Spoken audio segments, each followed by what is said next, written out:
Nós estamos na quinta-feira da terceira semana do tempo da Páscoa. Nosso caminho para a ascensão de Jesus e para a festa, a grande festa do Pentecostes, a festa do Espírito Santo, já está, esse tempo de preparação já está a caminho. Nós estamos caminhando na nossa preparação, nesse tempo especial que a igreja nos concede viver e celebrar, que é a Páscoa. É interessante como a liturgia também nos propõe essa caminhada. Depois que o povo de Deus, os discípulos de um modo especial, começaram a se dispersar de Jerusalém, Deus se utilizou desses homens e mulheres como instrumentos para a propagação do Evangelho. Depois da morte de Estevão, houve uma grande perseguição em Jerusalém. E Filipe foi movido por Deus, também o diácono Filipe, foi movido por Deus para ir anunciar o Evangelho. E inspirou que ele alcançasse a comitiva do eunuco da rainha Candace, a rainha da Etiópia. Naquela ocasião, o eunuco estava em cima do seu carro, carregado por homens, pelos escravos, pelos servos, e ele estava lendo a leitura do profeta Isaías. O profeta Isaías falava do Cristo, mas ele não conseguia compreender. E Filipe se aproxima do carro do eunuco da rainha da Etiópia e começa então a perguntar: por acaso você compreende de tudo isso que você está lendo? E o eunuco disse: não, como posso compreender se não tem quem me explique? E naquele mesmo instante, Filipe sobe para o carro e começa então a explicar, a partir do profeta Isaías, que tudo aquilo que ele estava lendo havia se cumprido, se realizado na vida de Jesus. Ele anuncia o Evangelho. É interessante como nós também na nossa vida, no nosso cotidiano, a partir das experiências e das vivências que nós temos, somos capazes também de anunciar o Evangelho. O Evangelho de Jesus Cristo é vivo na nossa vida. A palavra de Deus toca a nossa vida de modo concreto, profundo, verdadeiro, porque a palavra de Deus é capaz de transformar a nossa caminhada, a nossa existência.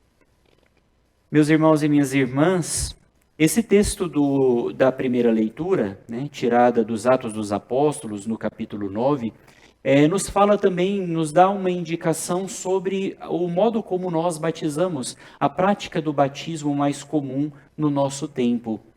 Muitas vezes somos questionados a respeito da quantidade de água para que o batismo seja válido, já que Jesus foi batizado por João Batista no Rio Jordão e provavelmente por imersão.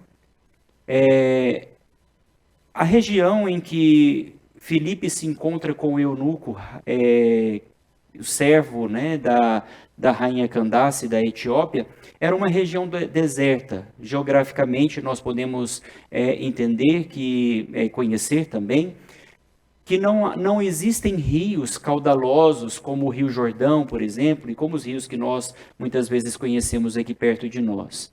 Não haviam rios caudalosos, apenas filetes de água, riachos, E depois do anúncio do Evangelho, a partir do profeta Isaías, o eunuco pergunta para Filipe: nós estamos aqui, encontramos água, o que me impede de ser batizado? Se a quantidade de água fosse necessário, fosse uma condição para a validade do batismo, o eunuco não poderia ter sido batizado naquela ocasião, porque não existia rios suficientemente profundos para que pudesse fazer o batismo por imersão. Isso significa que não é a quantidade de água, mas sim a presença dessa matéria para a validade do batismo.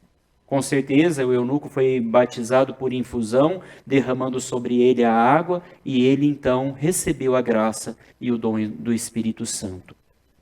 Isso significa também que na nossa vida a vivência do batismo não é pela quantidade da água, mas pela profundidade que nós vivemos a palavra de Deus. Isso sim deve ser a abundância na nossa vida.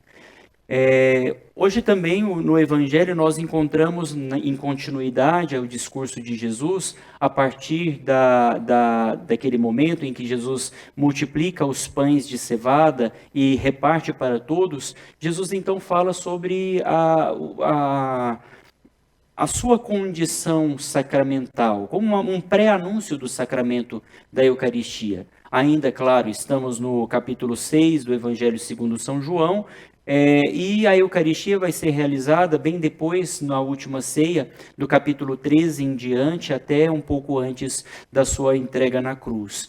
Mas Jesus já antecipa o verdadeiro sentido, né? A Eucaristia é para nós o sacramento da vida. E é interessante, porque hoje a liturgia da palavra nos propõe os dois sacramentos do coração de Jesus, que transpassado pela lança faz jorrar sangue e água. O batismo na primeira leitura e a Eucaristia na leitura do Evangelho. Eu sou o pão vivo que desceu do céu. Quem come deste pão viverá eternamente. Essas são as palavras clássicas de Jesus, que nos dá a indicação de que Jesus não está aqui instituindo um sacramento de uma lembrança, mas um sacramento memorial. Isso significa que nós, ao comungarmos Jesus na Eucaristia, nós não entramos em contato com uma memória apenas intelectual de um fato de 2000 anos atrás, mas atualizamos pela presença do Senhor no pão da vida, Ele que é o pão que veio do céu. Por essa atualização, a participação no seu mistério pascal, da paixão, da morte e da ressurreição de Jesus. Louvado seja o nosso Senhor Jesus Cristo. Para sempre seja louvado.